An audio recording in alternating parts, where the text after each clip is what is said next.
ሰላም፣ ሁላችንም የምንመኘውን አይነት ህይወት መፍጠር እንችላለን ሲባል ሰምተን ይሆናል። ግን እንዴት? ዛሬ የምናወራው ብዙ ሰው ስለሚያነሳው ስለ ስበት ህግ ነው። ሐሳባችንን ብቻ በመጠቀም ህይወታችንን እንዴት መቀየር እንደምንችል የሚያሳዩ ቀላልና ተግባራዊ መንገዶችን አብረን እንመለከታለን። የዛሬው ትንታኔያችን የሚማራው በዚህ አንድ ወሳኝ ሐሳብ ነው። የአእምሮ ማንነታችሁ የግል እውነታችሁን ይፍጠራል። እስኪ ቆም ብለን እናስበው። ያ ማለት ምን ማለት ነው? በቀላሉ ስናስቀምጠው የምናስበውና የምናመንበት ነገር በዙሪያችን የምናየውን ዓለም ይቀርጸዋል ማለት ነው። እናም ይህንን መርህ አንዴ ከተረዳን ሁሉንም ነገር የመለወጥ ኃይል በእጃችን ገባ ማለት ነው። እንግዲያው ከመሰረቱን ጀምር። የስበት ህግ የሚለውን ቃል ሁላችንም ሰምተን እናውቃለን፣ ግን ብዙ ጊዜ በተሳሳተ መንገድ ነው የሚተረጎመው። ስለዚህ እስኪ በትክክል ምንድን ነው? ከባዶ ምኞት የዘለለ ነገር ነው ወይ? አብረን እንይ። በጣም በቀላል አነጋገር የስበት ህግ አምሳያ አምሳያውን ይስባል በሚል መርህ ላይ ነው የተመሰረተው። እስኪ እንዲህ አስቡት። እያንዳንዳችን ስሜትና ሐሳብ የራሱ የሆነ ጉልበት ወይም ንዝረት አለው። አዎንታዊ ስሜት ውስጥ ስንሆን ከፍተኛ ንዝረት እናወጣለን። ይህ ደግሞ በተራው ተመሳሳይ የሆኑ አዎንታዊ ሰዎችና ሁኔታዎችን ወደ ህይወታችን ይስባል። በተቃራኒውም እንዲሁ ነው። እዚህ ላይ አንድ ልናስተውለው የሚገባ ወሳኝ ነጥብ አለ። ብዙ ጊዜ ተቃራኒዎች ይሳሳባሉ የሚለውን አባባል እንሰማለን አይደል? ያ ምናልባት በማግኔት ላይ ሊሰራ ይችላል። ነገር ግን በህይወት ጉልበት ላይ የሚሰራው አምሳያውን ይስባል የሚለው መርህ ነው። የምንፈልገውን ነገር ወደ ህይወታችን ለመሳብ እኛ ራሳችን የዛ ነገር ማንነት ነጸብራቅ መሆን አለብን። እሺ፣ አምሳያ አምሳያውን ይስባል ካልን ይህ ሂደት በትክክል እንዴት ነው የሚሰራው? ከጀርባው ያለው ዋና ዘዴ ፍሪኩዌንሲውን ወይም የንዝረት መጠንን ስለማስተካከል ነው። እስኪ ይሄን ትንሽ እንፈትሸው። ይህንን ልክ እንደ ሬዲዮ ጣቢያ አስቡት።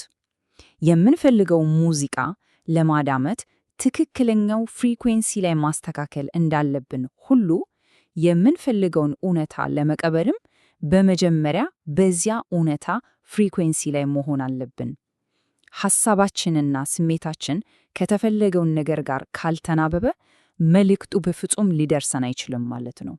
ስለዚህ ተቃራኒዎች ይሳሳባሉ የሚለው የድሮ አባባል እዚህ ላይ አይሰራም። ያ ለማግኔቶች ነው የሚሆነው። በስበት ህግ ውስጥ ግን ቁልፉ መርህ አምሳያ አምሳያውን ይስባል የሚለው ነው። የምንፈልገውን ህይወት ለመሳብ እኛ ራሳችን የዚያ ህይወት አካል መሆን አለብን። ይህንን መርህ በተግባር ለማየት አንድ በጣም ግሩም ምሳሌ አለ። ሌጋሊ ብሎንድ የሚባለውን ፊልም ታስታውሱታላችሁ? የኤል ውድስ ገጸ ባህሪ ይህንን መርህ በሚያስደንቅ ሁኔታ ነው ያሳየችው። ዋናው ቁም ነገር የምትፈልገውን ነገር ማሳደድ ሳይሆን የምትፈልገው ነገር የሚስበውን አይነት ሰው መሆን ነው። ኤል ውድስ ወደ ሃርቫርድ የህግ ትምህርት ቤት ለመግባት ስትወስን የሃርቫርድ ተማሪ ሆናለሁ ብላ አልጠበቀችም። ይልቁንስ እኔ የሃርቫርድ ተማሪ ነኝ የሚለውን ማንነት ተላበሰች። ማንበብ፣ ማጥናትና ማሰብ የጀመረችው እንደ ሃርቫርድ ተማሪ ነው። ውጫዊው ለውጥ ከመምጣቱ በፊት ውስጣዊ ለውጥ መቅደም እንዳለበት ይህ በጣም ጥሩ ማሳያ ነው። ስለዚህ ሂደቱ ይሄን ይመስላል። በሶስት ግልጽ እርከኖች ነው የምናየው። አንደኛ፣ እምነቷን ቀየረች። እኔ ለሃርቫርድ ብቁ ነኝ አለች። ሁለተኛ፣ ያንን እምነት የሚመጥን ማንነትን ተላበሰች፣ አኗኗሯን በሙሉ ቀየረች። እና በመጨረሻም ያ አዲሱ ማንነቷ የሚፈልገውን እውነታ በቀላሉ ወደ ህይወቷ ሳበችው። ግን እዚህ ላይ አንድ ነገር ግልጽ መሆን አለበት። ይህ እስኪሳካልህ ድረስ አስመስል የሚለው አይነት ነገር አይደለም። ይልቁንስ የምንፈልገውን ማንነት በሐሳባችን፣ በስሜታችን እና በድርጊታችን ውስጥ ሙሉ በሙሉ በማካተት እውነተኛ ማንነታችን እንዲሆን የምናደርግበት ጥልቅ ሂደት ነው። እሺ፣ አሁን ንድፈ ሐሳቡን አይተናል። እስቲ ወደ ተግባራዊው ክፍል እንሸጋገር። ለጀማሪዎች ይህንን በየቀኑ እንዴት መለማመድ እንደሚቻል የሚያሳይ ግልጽ ማዕቀፍ አብረን እንይ። ይህ ሁላችንም የምንጠየቀው ትልቁ ጥያቄ ነው አይደል? እሺ፣ ሐሳቡ ጥሩ ነው፣ ግን ከየት ነው የሚጀምረው? መልሱ የሚጀምረው አስተሳሰባችንን በማስተካከል እና ቀላል ተግባራዊ እርምጃዎችን በመውሰድ ነው። ይህ የእንቁራሪት ዝላይ ዘዴ ይባላል። ዋናው ሐሳብ እምነትንና በራስ መተማመንን ቀስ በቀስ መገንባት ነው። በአንድ ጊዜ ሚሊዮነር መሆንን ማሰብ ለአእምሮአችን ከባድ ስለሆነ ጥርጣሬ ይፈጥራል። ነገር ግን ትንሽ በቀላሉ ሊደረስበት የሚችል ግብ ላይ ስናተኩር አእምሮአችን ይህ ይቻላል ብሎ እንዲያምን እናሰለጥነዋለን። ልምምዱን ለመጀመር እነዚህን ጥያቄዎች እንደ መነሻ መጠቀም እንችላለን። ግልጽነት እንድናገኝና ትኩረታችንን እንድንሰበስብ ይረዱናል። በተለይ የመጨረሻው ጥያቄ ላይ ትኩረት እናድርግ። ሕይወቴ ምን አይነት ስሜት እንዲሰጠኝ ነው የምፈልገው? የምንፈልገውን ነገር ከስሜት ጋር ማገናኘት የስበት ሂደቱን በጣም ያፋጥነዋል። ሐሳብን ወደ እውነታ ለመቀየር በጽሑፍ የማስፈርን ኃይል አቅልለን ልንመለከት አይገባም። የምንፈልገውን ሕይወት በዝርዝር ስንጽፍ የምንልበሰውን ልብስ፣ የምንኖረውን ቤት፣ የምናደርገውን ውይይት በአእምሯችን ውስጥ ሕይወት ያለው ምስል እንፈጥራለን። ያኔ ሐሳባችን ግልጽና ተጨባጭ ይሆናል። ይህም ለመሳብ እጅግ ቀላል ያደርገዋል። ይህ በጣም ወሳኝ የሆነ የአስተሳሰብ ለውጥ ነው። ወደ አንድ ግብ መስራት ማለት አሁን ላይ ያንለ እንደሌለን አምነን እየታገልን ነው ማለት ነው። ከግብ ተነስቶ መስራት ግን ፍጹም የተለየ ነው።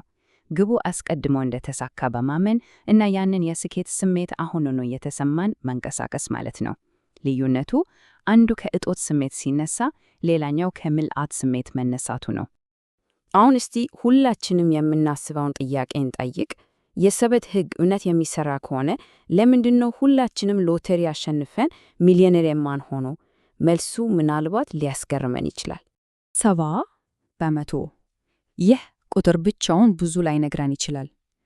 ግን ከጀርባው ያለው ታሪክ፣ የስበት ሕግ ለምን በአንድ ጀንበር እንደማይሰራ የሚያስረዳ አስደንጋጭ እውነታ ይዘዋል። አዎ፣ ከሎተሪ አሸናፊዎች 70% የሚሆኑት በጥቂት ዓመታት ውስጥ ያገኙትን ሀብት በሙሉ አጥተው ይከስራሉ። ይህ የሚያሳየን አንድ ነገር ነው። ድንገተኛ ሀብት፣ የሀብታምነት አስተሳሰብ ሳይኖር ዘላቂ ሊሆን አይችልም። ችግሩ ያለው እዚህ ላይ ነው። ገንዘቡ ቢመጣም በውስጣቸው ያለው የገንዘብ ተርሞስታት አሁንም ዝቅተኛ ላይ ነው የተቀመጠው። ያ ስር የሰደደው የእጦት አስተሳሰብ በመጨረሻ ያሸንፍና ገንዘቡን ያስወግዳሉ። ውጫዊ ሀብትን ለማቆየት መጀመሪያ ውስጣዊ የሀብት ማንነት መገንባት ያስፈልጋል። ስለዚህ ዋናው ቁም ነገር ይህ ነው። የምንፈልገውን ወደፊት እንደምንጠብቀው ሳይሆን አሁን የኖርነው እንዳለ በአእምሯችን ውስጥ ውም ማድረግ አለብን። ስሜቱ፣ እምነቱ እና ማንነቱ የሚጀምረው ዛሬ አሁን ነው። ስለዚህ ይህንን ትንታኔ በዚህ አንድ ጥያቄ እንቋጫለን።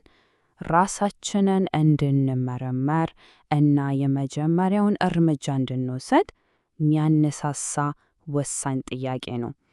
ዛሬ በሙሉ ልብ ብናምንበት ሁሉን ነገር ሊቀይር የሚችለው የአንድ እምነት ምንድን ነው?